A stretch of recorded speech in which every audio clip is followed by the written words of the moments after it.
But what my body now or background? I made a coffee boache, and I actually want to be a farming, animal farming, auntie, and cocoa, your turkeys, your geese, your duck. You know. Okay. Since I put it is do start I am poultry farm. Okay, it started then when you was starting. Oh, I am. No, I'm 6. You know, starting. 6 and almost starting. Okay. But it starting a tour more you was starting they would and the time when you was starting. But it 1 day. But now what need about the day would the about much one. I said, and one the first time I hear and what I ain't be antino. In him say, oh, deus, no, I said, Uma, a born heat. Antino. You bet me a man of heat bulb. 100 watts, maybe another 200 watts. And I say, a pet pot be near a soja day. It will send a bear, a man born heat. Until without heat in it, or munti survive because we go to the old neighbors are parents be a and can or baby two almost. Until either some man heat bulb and answer over pot now the Jacka day. A gum send a bear, a big keep your bonnet warm. Okay. Nti all experiences na to dey with nti in your brain between yakọ na my year mma wotum wogen Okay, omo baffle for us na if you be pen strip plus nti no antibiotics nti no wo de begu nsum na wo de ayede wo de ama omo afin so ye ma omo broiler starter nti no broiler starter no pen strip plus de be ma omo first 5 days na ye ma omo broiler starter de na ma omo nti wo ma na de amprolium so ayede afem 3 days ama omo nti no ye ne sanga kanga na omo di nyine. okay nti do that time fathers na bay or winning bay And you never say after be 4 weeks corner na say 1 month 4 weeks corner omo feathers na sha say there but that time no omo here heat bulb ni bio because feathers ne ba no provide omo warm nti no the moment a feathers ni be nya aba no na say ube heat bulb na say pot na odi ijegu no be yi aye efim. okay nti uyi pot na ni afima bebe wo no wana nyi obogu na be yi afimo Baby no omo wono hwa no mbe wo normally omo ba foforo na itimi kipi omo some small space bi se na be ya omo ho be ya omo hye nti no omo nyin na se wo baby a eho bie kakra na we your mind akọ because ambo no mu hia space to grow onya space na otimi nante okoba eno no ebo ama build omo muscles no rather than say ube kipi omo ewo enclosed space na say area nti omo sua na omo baby e ho ye ketwa but omu nyina na omo big space na be ya omo betimi anyini kama. okay nti sa when you win obe take how long before was at water It takes 6 months 6-7 months but normally and you say abon di 6-7 months na no auto might depends on how abesi ahwa aboa no right from infancy and as usua no ohwe ni yi a enu timi boa ma ato no so bantem. okay nti ehwe ni ba ehwe about ma hwe ni abon otum watonta Uhwe ni yi ni aduane a ode be ma aboa no so nti no aboa no usua e wo say the protein content na ewo na aduane no wo say ye dey e wo so onyi na o teso se na be ya fat bebebe mba ne mu because the fat no so do so a ebetimi ekun aboa no anase fat do so a entimi mboa no ma na nto nti no onyi osua obema protein no adoso onyi na wo ye dey na o teso se na betimi aboa na ma development no ai kam.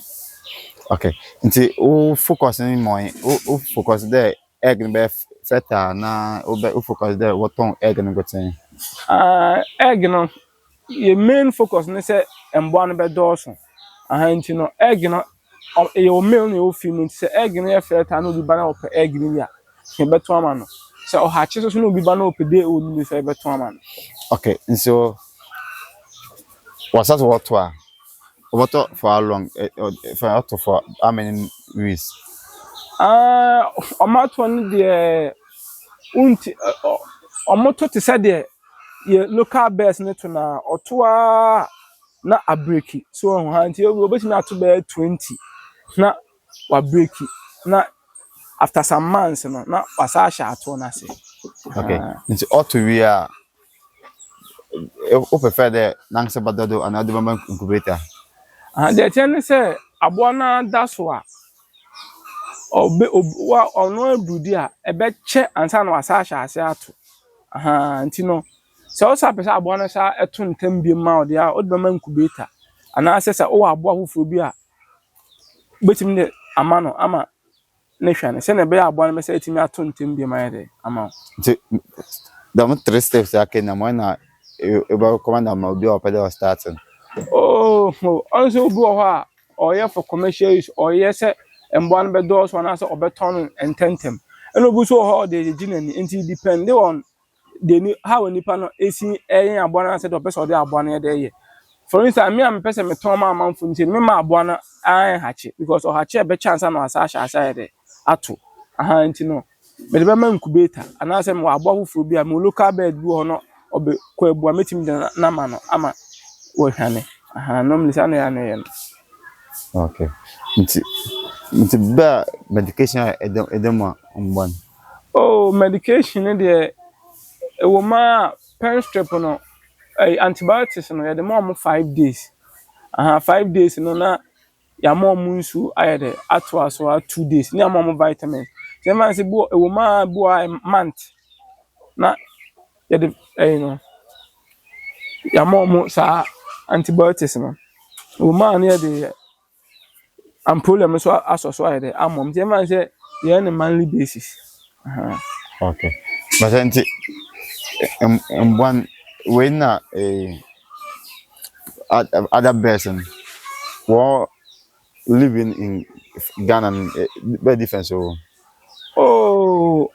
We mono omo ho den. Likewise, a local base here we are omo ho den there say because you keep your more enclosed area nti no. Say local base no eba omo ho a omo pen ho a omo timi ko fire here there ebre omo. Na agban say umbie no ema onya leaves enso so na untimi size a ya retimi chinentem nti no omo baby no omo da no also make sure say tem there ho ye clean say ho ye clean na emwa no e wa ahoden ba say ebuo no mu ye tan na wa ntim enclean ma etim ma ya re there e chi because aboa no baby na oda ne ho na obekọ toilet egu aboa so de odidi a feed no betimi atofom obesa na no aye there afa nti no difference we mu no local base ni say local base no enya kwan etimi exercise mo ba we mu no intimi nya kwan exercise sa. Okay, nti we to you bad na when there we because of this into too expensive. Two question I see. Bad like no better then. We no on me special base obiara ne the normally amount for ensure that any net said there.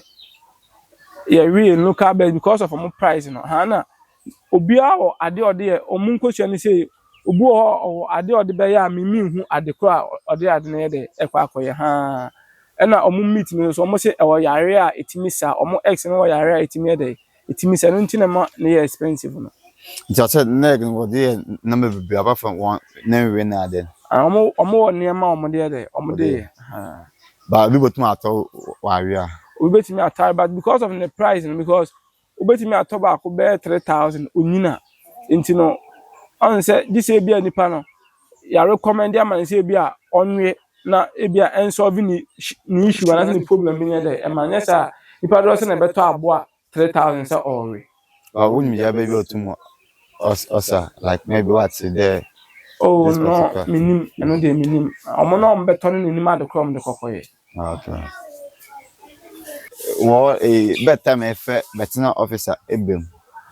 No, veterinary officer is there yen time more mumba say yare bi ba na say yeso ano na entimi ekumkum wana na yema veterinary officers eba because ambo no omo da aduro so yema omo antibiotics yema omo amprolium yema omo vitamins anti no yen time officers ma ha na normally say ewu okra ba ye de ko veterinary officer na omo I postmortem no ama yehu de hambo no normally yema omo no ma ha ye na ye de mbo na ye de eko.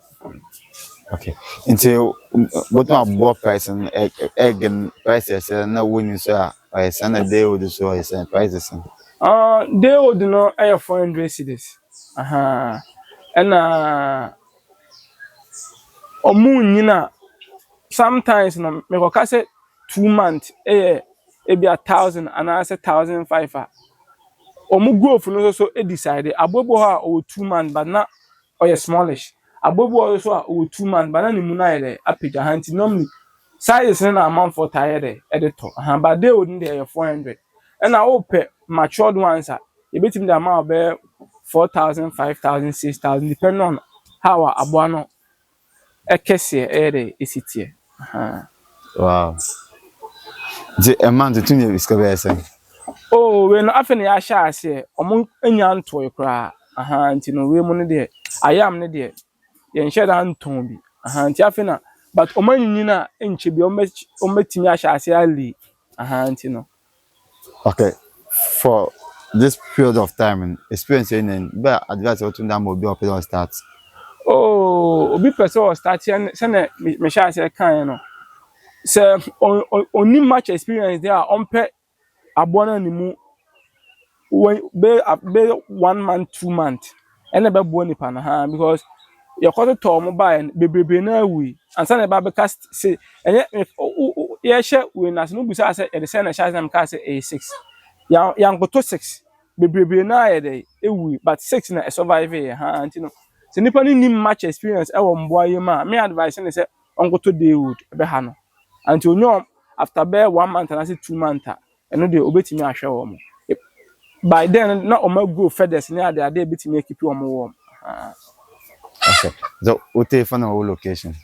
Ayo Achiasen wa Beja North. My telephone number is 0246 284 286. Okay. Number ako so 0544 838163. Okay. Thank you very much. Like the video, share and subscribe. Watch this video. See you.